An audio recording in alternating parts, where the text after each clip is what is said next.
चलो देखो, कल जो मैंने आपको पढ़ाया था उस पे बेस्ड आपको क्वेश्चन करने हैं। फर्स्ट यहाँ से स्टार्ट करते, पढ़ने में आ रहा है क्वेश्चन। पहला क्वेश्चन है, कल मैंने आपको इक्विलिब्रियम पढ़ा दिया था। क्या होता है equilibrium? Homogeneous reaction, heterogeneous reaction, exothermic, endothermic और होमो हेट्रो, एक्सो एंडो, इरिवर्सिबल और रिवर्सिबल। तो इक्विलिब्रियम किस में आएगा? रिवर्सिबल। ठीक है, तो पहला क्वेश्चन है आपके पास, which of the following is correct regarding with chemical equilibrium. Equilibrium से रिलेटेड करेक्ट स्टेटमेंट देना है, सत्य कथन बताना है। पहला आपके पास है, based on extent to which the reactions proceed to reach the equilibrium we may have negligible concentrations of reactants are left.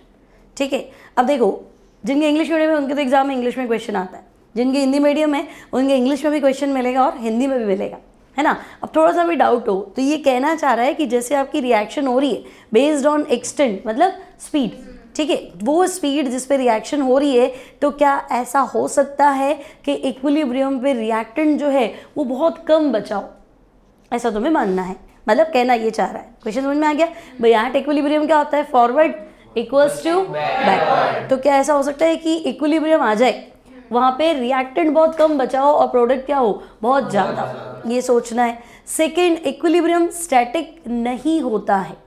और third, concentration of reactant and product becomes constant at equilibrium. At equilibrium product concentration, reactant concentration constant होती है कि नहीं?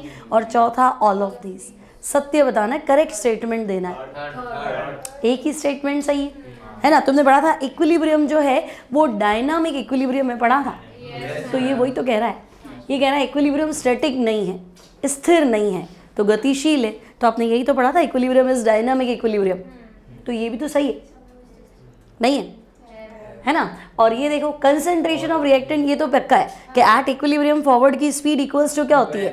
Backward. तो जितना reactant बच गया और जितना प्रोडक्ट बन गया, वो दोनों चीज़ें क्या होती है? कांस्टेंट। और इस चीज़ को आप इसलिए नहीं मान रहे हो क्योंकि देखो अभी और आएगा। एट इक्विलिब्रियम क्या होगा? तो देखो, तुमने कहा था कि मान लो एट इक्विलिब्रियम फॉरवर्ड की स्पीड इक्वल्स टू क्या होती है? तो बैकवर्ड की स्पीड, ऐसा मान। तो ऐसा भी तो हो सकता है कि कोई रिएक्शन फॉरवर्ड में तो बहुत तेज चलती हो, है ना। मतलब मैंने यहाँ पे 10 मोल लिए हैं रिएक्टेंट के, तो ऐसा हो गया कि शुरू में ये 9 मोल कन्वर्ट हो गई, प्रोडक्ट बन गया। अब ये जो बचा है वो एक ही है ना। और ये जो बैक साइड आ रहा है ये क्या कर रहा है? ये 9 तो कांस्टेंट है, और ये जितना आगे जा रहा है उतना ये पीछे आ रहा है। तो ऐसा हो सकता है ना, फॉरवर्ड की स्पीड बैकवर्ड से बहुत क्या हो? ज़्यादा हो, पॉसिबिलिटी है। आपने कहा था कि दोनों की स्पीड क्या होनी चाहिए? बराबर, है ना। दोनों की स्पीड क्या होनी चाहिए? बराबर। बराबर इन द सेंस मतलब ये कांस्टेंट हो गया आर फॉरवर्ड और ये क्या हो गया? R backward. ये चीज़ ना दोनों एक प्रॉपर, एक सिचुएशन ऐसी आएगी कि इनकी स्पीड बराबर होगी। तो बराबर इसका मतलब ये नहीं कि 50% कन्वर्ट हुआ तो 50% ही कन्वर्ट होगा, ये नहीं कहना चाह रहा है। पहले दोनों अपनी अपनी स्पीड से क्या कर रहे थे? चल रहे थे। अब एक फिक्स एक सिचुएशन ऐसी आ गई कि भाई अब फॉरवर्ड इससे आगे जा नहीं रही और बैकवर्ड भी उससे आगे जा नहीं रही। तो ऐसा भी तो होता है कि बहुत सारी रिएक्शंस क्या हो रही है कि फॉरवर्ड में तो बहुत तेज चल रही है और बैकवर्ड में क्या कर रही है? धीमी चल रही है। लेकिन एक सिचुएशन ऐसी आएगी भाई अब कॉन्स्टेंट है, तो ऐसा भी पॉसिबिलिटी है। तो ये तो तुम्हें सही लग रहा है, दो तो सही है, तो ऑब्वियसली तुम्हारे पास ऑल ऑफ दीज भी तो आंसर है ना। तो ये अब कहना क्या चाह रहे, समझ में आ गया कि भाई रिएक्शन ऐसी हो सकती है कि एट इक्विलिब्रियम रिएक्टेंट कंसंट्रेशन जो है, जो बच रही है वो बहुत ही क्या हो? कम हो, है ना। फॉरवर्ड में तेज चल रही होगी, ठीक है। तो यहाँ पे आपको आंसर क्या करना है? ऑल ऑफ दीज, ठीक है। ये थियरी बेस्ड क्वेश्चन है, थोड़ा ज़्यादा दिमाग लगेगा। नेक्स्ट देखो, करेक्ट स्टेटमेंट बताना है। पहला, equilibrium condition is state of reversible action. Equilibrium सिर्फ रिवर्सिबल में ही मिलेगा। Second, chemical equilibrium are important in numerous biological process like transport and delivery of oxygen. Body में जो केमिकल रिएक्शंस होती है क्या उनमें भी इक्विलिब्रियम होता है? देखो, तुम बहुत ज़्यादा सांस में ऑक्सीजन ले लो, उससे क्या जितनी घुलनी होगी उतनी तो घुलेगी, क्या एक्सेस में घुल जाएगी? है ना। तो एक फिक्स इक्विलिब्रियम मतलब इतनी घुलेगी और एक्स्ट्रा है तो वापस क्या आ जाएगी? बाहर आ जाएगी, क्योंकि सांस लेने का प्रोसेस तो बंद होना नहीं और सब स्पीडली बराबर तो ले नहीं रहे, कोई ज़्यादा कोई कम, लेकिन उसको जितनी डिमांड है उतनी तो घुलनी पड़ेगी। अब कई बार अच्छे माहौल में होते हो, कई बार क्या होता है मतलब गार्डन वगैरह में अच्छी कंडीशन में, कई बार क्या होता है बिल्कुल धुएं में, है ना। तो कई बार तो बहुत अच्छी से ऑक्सीजन मिल रही है, बहुत बार नहीं भी मिली, लेकिन जितनी डिज़ोल्व होनी है उतनी तो होगी। ऐसा तो है नहीं कि बहुत अच्छे एनवायरनमेंट में है तो बहुत ज़्यादा डिज़ोल्व होगी और नहीं है तो कम। आई बात समझ में। तो इक्विलिब्रियम की इंपॉर्टेंस एज इट इज़ क्या है, बायोलॉजिकल प्रोसेस में भी है। Next, reversible reactions can be homogeneous and heterogeneous both. Possible है रिवर्सिबल। कौन सी थी, कल पढ़ी भी थी, हाँ कल आपने पढ़ा था, कैल्शियम कार्बोनेट खुद तो है सॉलिड, ठीक है, और ये रिवर्सिबल CaO, ये सॉलिड और CO2 गैस, तो हम कहेंगे रिवर्सिबल है। बस शर्त क्या थी, क्लोज कंटेंट। अगर आपने इसको उड़ने नहीं दिया तो ये मिक्स होके वापस बैक साइड चला जाए, तो ये भी क्या हो जाएगा, ऑल ऑफ दिस, ठीक है। हाँ ये तुम करके बता दो। Active mass of 2 mole NaCl kept in 4 litre vessel eight NTP। निकालो जल्दी से, एक्टिव मास का फॉर्मूला सिखाया था कल, करो जल्दी से। एक्टिव मास का फॉर्मूला पता है, मोल्स दिए हुए आपको NaCl के और वॉल्यूम ऑफ कंटेनर दिया हुआ है, फाइंड कर लो आंसर।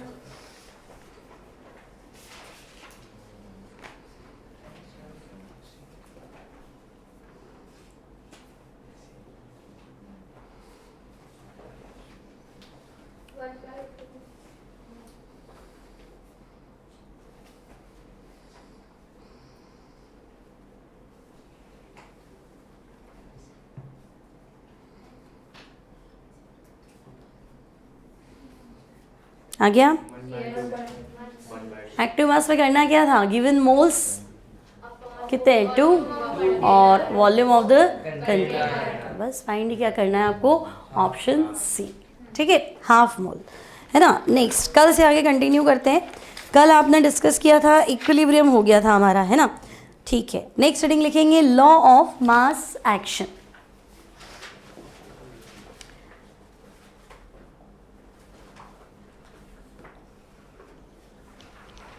हेडिंग लगाओगे law of mass action, Hindi में आपको लिखना है द्रव्य अनुपाती क्रिया का नियम। Law of mass action, Hindi में लिखना है द्रव्य अनुपाती क्रिया का नियम, ठीक है।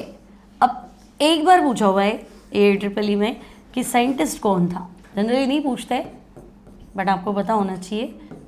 Who proposed law of mass action, हाँ गुल्डबर्ग वेगे, प्रपोज्ड बाय गुल्डबर्ग एंड वेगे, ठीक है। यह नियम गुल्डबर्ग और वेगे ने दिया, पहला पॉइंट क्लियर, कोई दिक्कत नहीं, ठीक है।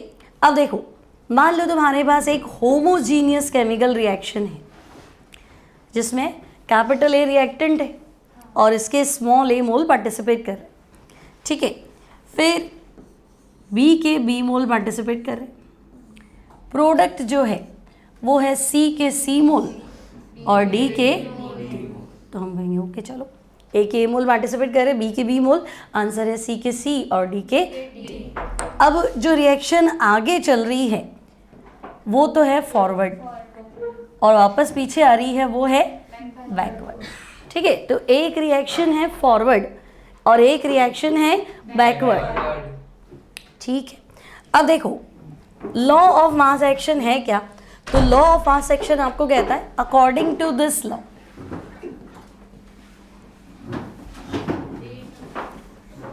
According to this law rate of reaction, अभिक्रिया का वेग समानुपाती क्रिया कारक की सांद्रता, कंसंट्रेशन ऑफ रिएक्टेंट, ठीक है, इतनी सी बात है। Rate of reaction directly proportional to reactant, है ना। स्क्वायर ब्रैकेट का मतलब क्या है, एक्टिव, सक्रिय द्रव्यमान, ठीक है। तो पहले नियम लिखो, इस नियम के अनुसार according to this law, according to this law, इस नियम के अनुसार अभिक्रिया का वेग, rate of reaction is directly proportional to, rate of the reaction is directly proportional to active mass of reactant। इस नियम के अनुसार अभिक्रिया का वेग क्रिया कारक क्रियाकारक के सक्रिय द्रव्यमान के समानुपाती होता है। Rate of reaction directly proportional to active mass of reactant concentration या रिएक्टेंट, ठीक है ना, क्योंकि आपने एक्टिव मास लिख दिया। क्लियर। नेक्स्ट लिखो, कंसिडर अ केमिकल रिएक्शन। माना एक रासायनिक अभिक्रिया, ए के ए मोल, बी के बी मोल, प्रोडक्ट है आपके पास सी के सी मोल और डी के डी मोल, ठीक है। ये आपकी नॉर्मल केमिकल रिएक्शन है।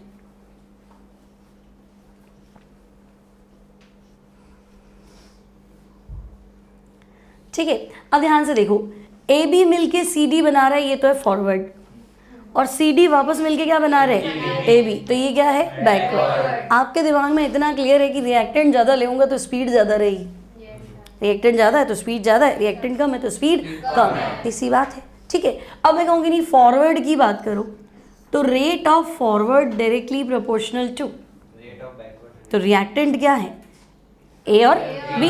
भाई आपने कहा स्पीड रिएक्टेंट कंसंट्रेशन के डायरेक्टली प्रोपोर्शनल, तो फॉरवर्ड में रिएक्टेंट कौन है, ए और बी, तो मैंने ले लिया भाई ये ए और ये बी। ठीक है, ए और बी का एक्टिव मास। अब ये है इनका स्टोइकियोमेट्रिक कोफिशिएंट, रस समीकरण मिति गुणा। ठीक है, और हम एक नॉर्मल एलिमेंट्री रिएक्शन ले रहे हैं। ठीक है, तो इसमें ए मोल पार्टिसिपेट कर रहे हैं तो ये पावर है, और बी मोल पार्टिसिपेट कर रहे हैं तो पावर। अब तुम्हें लगेगा कि पावर क्यों लगाया, तो मान लो मेरे पास एक रिएक्शन थी, दूसरे तरीके से समझे, मान लो मेरे पास था A gives product, law of mass action लगाओ, मान लो रिवर्सिबल है, तो हम कहेंगे कि भाई रेट जो है वो डायरेक्टली प्रोपोर्शनल टू क्या, ए। उसने तो यही कहा था, स्पीड रिएक्टेंट कंसंट्रेशन के क्या है, डायरेक्टली प्रोपोर्शनल। ठीक है, अब मान लो कि 2a था, तो 2a को मैं लिख दूँ a प्लस ए, तो तुम कहोगे स्पीड रिएक्टेंट के डायरेक्टली प्रोपोर्शनल, तो a और एक और a है तो मैं यहाँ ये लिख देता हूँ। सही है, तो 2a था तो यहाँ a स्क्वायर हो गया ना, है कि नहीं। अगर मैंने 2a लिया तो यहाँ क्या हो गया, a स्क्वायर। मान लो कि मैंने कहा नहीं a प्लस ए 3 जने पार्टिसिपेट कर रहे हैं, तो तुम कहोगे इस पर भी डिपेंड करेगी, इधर भी डिपेंड करेगी, इधर भी डिपेंड करेगी, तो यहाँ मैं एक a और लिख देती हूँ। तो जब यहाँ तुम 3 लिखते हो तो पावर 3 बनती, 2 लिखते हो तो पावर 2 बनती, और 1 है तो कोई दिक्कत ही नहीं। इसका मतलब जो भी स्टोइकियोमेट्री है वो पावर बन जाता है। तो हम नॉर्मली मान लेते हैं कि ठीक है भाई इसको हमें पावर में लिखना है। ठीक है, तो फॉरवर्ड में तो क्लियर। अब प्रोपोर्शनलिटी कांस्टेंट लगा दें तो हम कहेंगे ठीक है, rate of forward equals to एक कांस्टेंट ले लेते हैं के या के फॉरवर्ड, ए की पावर ए और बी की पावर बी। यहाँ तक कोई डाउट नहीं, ये हमारा इक्वेशन 1। ठीक है, अब वापस एज इट इज बैकवर्ड की बात कर लेते हैं कि भाई रेट ऑफ बैकवर्ड रिएक्शन, पश्च अभिक्रिया का वेग। तो बैकवर्ड में रिएक्टेंट कौन है, सी डी। भाई अब आपको ऐसे मानना है कि सी और डी मिल के क्या कन्वर्ट हो रहे हैं, ए और, तो हम कहेंगे बैकवर्ड में स्पीड डिपेंड करेगी सी पावर सी और डी पावर डी, और प्रोपोर्शनलिटी कांस्टेंट हटा दो, मतलब प्रोपोर्शनल हटा दो तो कांस्टेंट लग जाएगा के बैकवर्ड। ठीक है, और सी की पावर सी और डी की power D. This is equation 2। यहाँ तक कोई डाउट नहीं, ये फॉरवर्ड और ये बैकवर्ड। अब एट इक्विलिब्रियम क्या होगा, फॉरवर्ड इक्वल्स टू बैकवर्ड। ठीक है, तो हम कहेंगे ओके भाई एट इक्विलिब्रियम हम इनको बराबर कर देते हैं। तो at equilibrium rate of forward equals to rate of backward. ठीक है, तो के फॉरवर्ड क्या हो जाएगा, ए की पावर ए और बी की पावर इक्वल्स टू के बैकवर्ड। ठीक है, यहाँ तक भी कोई दिक्कत नहीं। अब मैं कह रही हूँ कि के फॉरवर्ड अपॉन के बैकवर्ड, इसको हम नया कांस्टेंट मान लेते हैं के, और के को हम बोलेंगे इक्विलिब्रियम कांस्टेंट, साम्य अवस्था स्थिरांक। ठीक है, तो के फॉरवर्ड अपॉन के बैकवर्ड इक्वल्स टू के, और ये क्या आएगा, तो बैकवर्ड यहाँ ले आओ, तो हम कहेंगे सी की पावर सी,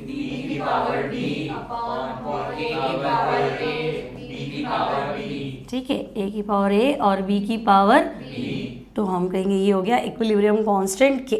ठीक है, मैं ऐसे भी कह दूं कि अच्छा तुमने सी और डी को ऊपर रखा है, मतलब प्रोडक्ट तो ऊपर रखा है ना, तो ये हो गया प्रोडक्ट मोल, उत्पाद के मोल अपॉन रिएक्टेंट मोल।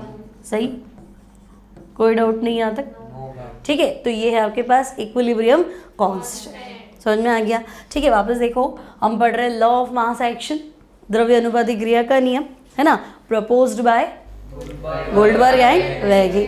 लॉ आपने लिखा है according to this law rate of homogeneous के लिए था ये लॉ, है ना, लगा तो अपन सब पे देंगे अभी, तो तुम्हें पता है सॉलिड वगैरह का एक्टिव मास तो लेना नहीं था, कल हमने डिस्कस कर लिया था।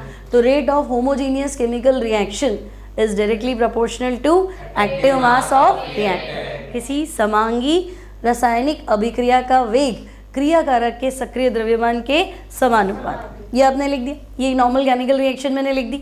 आगे चल रही है तो फॉरवर्ड और उल्टा लोगे तो बैकवर्ड। तो फॉरवर्ड में मेरे पास रिएक्टेंट ए और बी है, आगे जो लिखा है उसको पावर लिख दो, प्रोपोर्शनल हटाया तो कांस्टेंट लगा दिया। बैकवर्ड में उल्टा चलेगी तो रिएक्टेंट कौन है, सी और डी, स्टोइकियोमेट्री को पावर में चढ़ा दो, है ना, फिर प्रोपोर्शनल हटाया तो बैकवर्ड कांस्टेंट आ गया के बी। अब आपको ध्यान रखना है K F equals to forward constant या रेट कांस्टेंट या equilibrium constant for forward reaction, अग्र अभिक्रिया का वेग स्थिरांक, और K B equals to backward reaction का रेट कांस्टेंट या equilibrium constant for backward reaction, पश्च अभिक्रिया का वेग स्थिरांक। यहाँ तक भी दिक्कत नहीं थी। अब एट इक्विलिब्रियम तो आपने दोनों को बराबर कर दिया, दोनों को बराबर करते ही आप फॉरवर्ड अपॉन बैकवर्ड निकाल दो। ठीक है, अब इक्विलिब्रियम कांस्टेंट अगर अपन एनसीईआरटी के अकॉर्डिंग चले तो तुम्हारे पास दो पैटर्न में है ना। तो हम देखो इक्विलिब्रियम कांस्टेंट को दो तरीके से एक्सप्रेस कर सकते हैं, कहीं कहीं तीन भी मिलेगा, बट फिलहाल हम दो ही डिस्कस कर रहे हैं। तो इक्विलिब्रियम कांस्टेंट एक तो आप क्या लिखेंगे, हाँ के सी, एक तो हम लिखेंगे के सी और एक क्या लिखेंगे के पी। ठीक है, के सी है विद रिस्पेक्ट टू सांद्रता के संदर्भ में, विद रिस्पेक्ट टू कंसंट्रेशन, और के पी क्या लिखेंगे विद रिस्पेक्ट टू प्रेशर, दाब के संदर्भ में। ठीक है, अब मान लो अगर मैं तुम्हें कहूँ कि भाई एक सिंपल सी रिएक्शन है, ऐसा करते हैं N1A plus N2B, reversible reaction है, प्रोडक्ट है M1C प्लस M2D। ठीक है, होमोजीनियस रिएक्शन है, मतलब सबके सब गैस है। ठीक है, अगर मैं तुम्हें कहूँ कि KC निकालो तो तुम क्या करोगे, प्रोडक्ट क्या है तुम्हारे पास, C पावर M1 फिर D power M2 upon A की पावर N1 और B की पावर N2। ये तो तुम्हारे पास KC हो गया। अब मैं कहूँगी नहीं, इस रिएक्शन का KP निकालो विद रिस्पेक्ट टू प्रेशर, मुझे इक्विलिब्रियम कांस्टेंट चाहिए। ठीक है, अब प्रेशर इसलिए ले क्योंकि गैस है ना, तो गैस का मेजरमेंट प्रेशर से ही होता है, कंसंट्रेशन मापना थोड़ा भारी काम है ना भाई, कितनी गैस है प्रेशर लगा के अंदाज़ा लगा लेते हैं अपन। ठीक है, तो बस गैस के लिए प्रेशर ही आता है मोस्टली, कंसंट्रेशन मेजर नहीं करते, तो अब केपी निकाल लेते हैं। तो अब मुझे क्या लिखना चाहिए, पीसी पार्शियल प्रेशर ऑफ सी, मतलब सी का आंशिक दाब, अब और power M into PD power M2 partial pressure of D upon PA partial pressure of A power N1 और partial pressure of B power N2। तो ये आपका KC आ गया, वो क्या आ गया KP। अब आपको परेशानी है कि पार्शियल प्रेशर कैसे निकालना है ना, कंसंट्रेशन तो तुम्हें एक्टिव मास निकालना आता ही था, पार्शियल प्रेशर कैसे निकालना है तो आपने गैस स्टेट में एक फॉर्मूला पढ़ा है।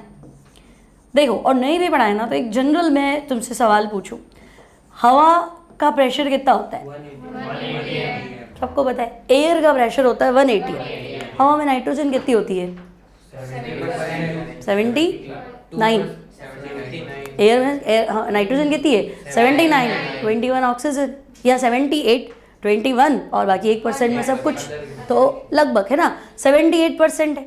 तो अब मुझे बताओ, पूरी एयर का प्रेशर 180 है और नाइट्रोजन 78% है, तो नाइट्रोजन का प्रेशर कितना हुआ 0.78, है ना। तो तुम ये कह रहे हो कि भाई पूरे हिस्से में 78% तो मेरा ही पार्ट है ना, पूरी हवा में 78% तो नाइट्रोजन है, तो पूरे प्रेशर में नाइट्रोजन का प्रेशर कितना हुआ 78%, यानी 0.78। तो तुमने क्या किया, नाइट्रोजन का प्रेशर बताना था ना, तो तुमने क्या किया, नाइट्रोजन का percent upon total percent into total pressure.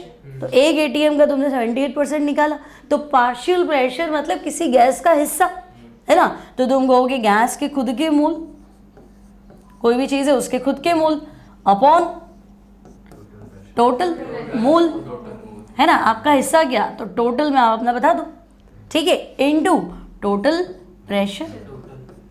तो आपके पास जो भी प्रेशर है उसमें तुम क्या करो, गैस के मोल फ्रैक्शन है, एक के मोल अपॉन सबके मोल क्या होता है, मोल फ्रैक्शन, पढ़ा था ना, मोल फ्रैक्शन क्या था, मोल भिन्न मोल अंश, है ना, वो क्या था, एक के मोल अपॉन सबके मोल, तो यही तो इसके मोल अपॉन टोटल मोल। तो अगर तुमसे पूछे कि नहीं भाई केपी निकालो और तुम्हें कन्फ्यूजन है कि मुझे तो पार्शियल प्रेशर निकालना आता ही नहीं, तो उसमें आपको सोचना ही क्या है, आपको परसेंटेज ही निकालना है, और मान लो वेट दिया है तो आप मोल फ्रैक्शन निकाल दो। तो हम कहेंगे पार्शियल प्रेशर होता है mole fraction into total pressure, बस इतनी सी बात है। तो अब अगर तुम पार्शियल प्रेशर निकाल दोगे, इसका मतलब केपी निकाल सकते हो, और एक्टिव मास निकाल सकते हो, इसका मतलब केसी निकाल सकते हो। तो दो ही है, केसी भी हो गया, केपी भी हो गया, ठीक है। एक होता है के एक्स, है ना, तो के एक्स मतलब मोल फ्रैक्शन, तो प्रोडक्ट कंसंट्रेशन की जगह वो लिखता है प्रोडक्ट की mole fraction upon reactant concentration, उसकी जगह क्या लिखता है, रिएक्टेंट के मोल फ्रैक्शन। तो घूम फिर के वहीं आना था, कोई दिक्कत नहीं है। तो आपको दो ही फाइंड करने, केपी और केसी, ठीक है। अब आपके पास क्या है, केपी और केसी की यूनिट, क्योंकि रिएक्शन बदलेगी यूनिट बदल जाएगी, है ना, तो यूनिट ऑफ केपी एंड केसी कोई फॉर्मूला है,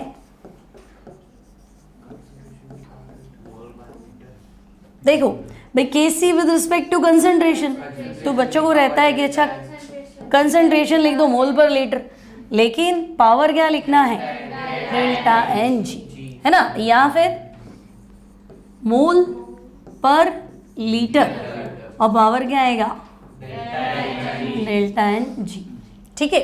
और सिमिलरली केपी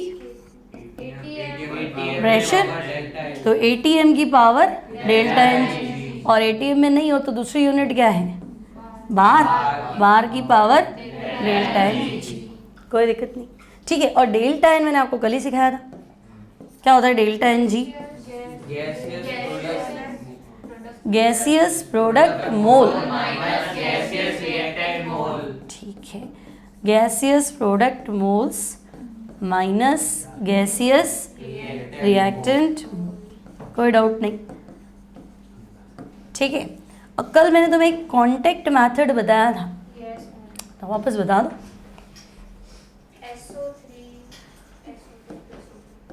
पूरी क्लास मिलके तो बता ही देगी, पन्ने नहीं पलटना है, हाँ, कॉन्टेक्ट मेथड बताया था, संपर्क विधि, SO2 plus O2 gives SO3, तो हम कहेंगे कुछ ऐसा था, twice SO2 gas plus O2 gas, और प्रोडक्ट में था ट्वाइस SO3, डेल्टा एन निकालो इसका, प्रोडक्ट मोल 2, रिएक्टेंट मोल 3, तो माइनस। अब इसकी केपी और केसी की यूनिट बताओ, केपी की यूनिट क्या, 1/ATM, फॉर्मूला क्या था, केपी की यूनिट पूछ रही हूँ, एटीएम की पावर क्या था, डेल्टा एन था ना, तो फिर एटीएम की पावर, तो ये तो हो गया एटीएम की पावर -1, और केसी मोल पर लीटर की पावर -1, तो क्या आएगा, क्या आएगा, मोल इनवर्स और लीटर की पावर, सिंपल, क्लियर। तो केपी केसी की यूनिट क्लियर है तुम्हें, है ना, केपी प्रेशर की पावर डेल्टा एन, और केसी केसी क्या करोगे, कंसंट्रेशन की पावर डेल्टा एन, ठीक है। अब 11th वाले एग्जाम में तो तुम्हारे रिलेशन पूरा डिराइव करना है केपी केसी में, और बाकी कंपटीशन में आपके सीधा रिलेशन पता होना चाहिए केपी और केसी, ठीक है। इससे पहले हम एक क्वेश्चन ट्राई कर लेते हैं, हाँ ठीक है, ये क्वेश्चन ट्राई कर लो। दिख रहा है इन बराबर। In which of the following reaction product is more stable. आपको 4 रिएक्शंस दिए है ना, चारों रिवर्सिबल है, चारों के के की वैल्यू दी है, के मतलब इक्विलिब्रियम कांस्टेंट। आपको बताना है किसका प्रोडक्ट ज़्यादा स्टेबल है। सोचो, पहले में अमोनिया बन रहा है, के की वैल्यू है, दूसरे में NO बन रहा है, तीसरे में HI बन रहा है, चौथे में XeO2F2 बन रहा है, सिनोन का कंपाउंड। किसका प्रोडक्ट ज़्यादा स्टेबल है? सोचो, दिमाग लगाओ।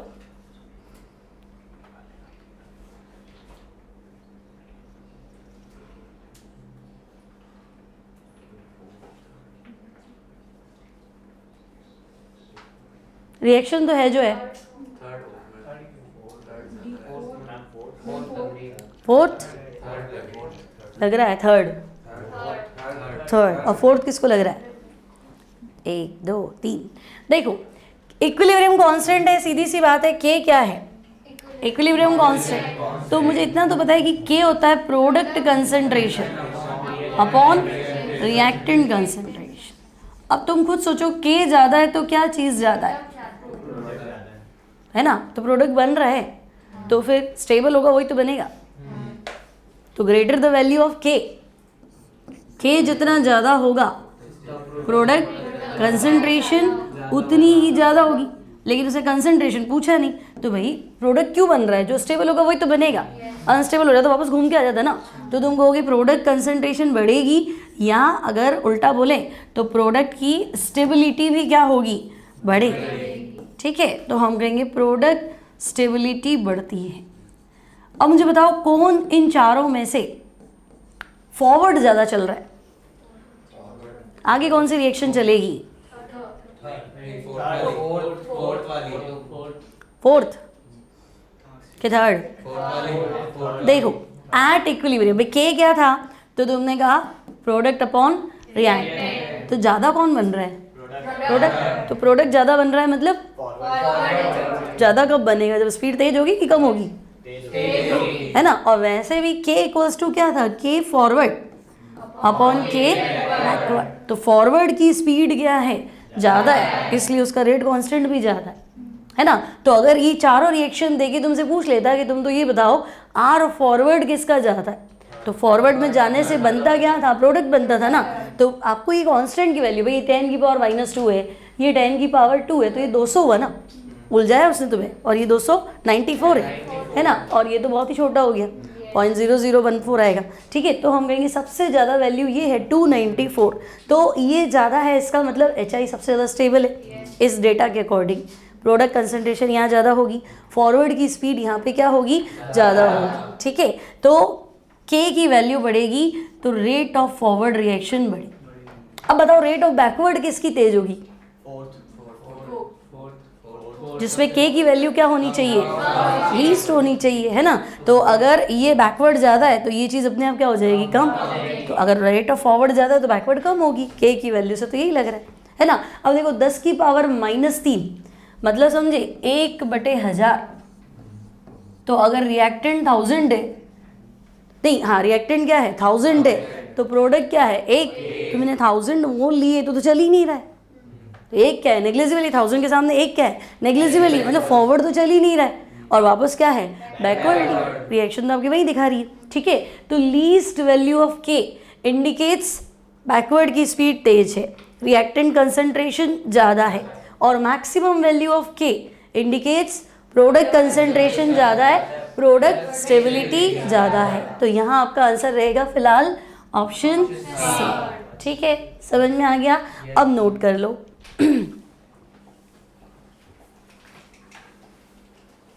कहाँ से था? यहाँ से।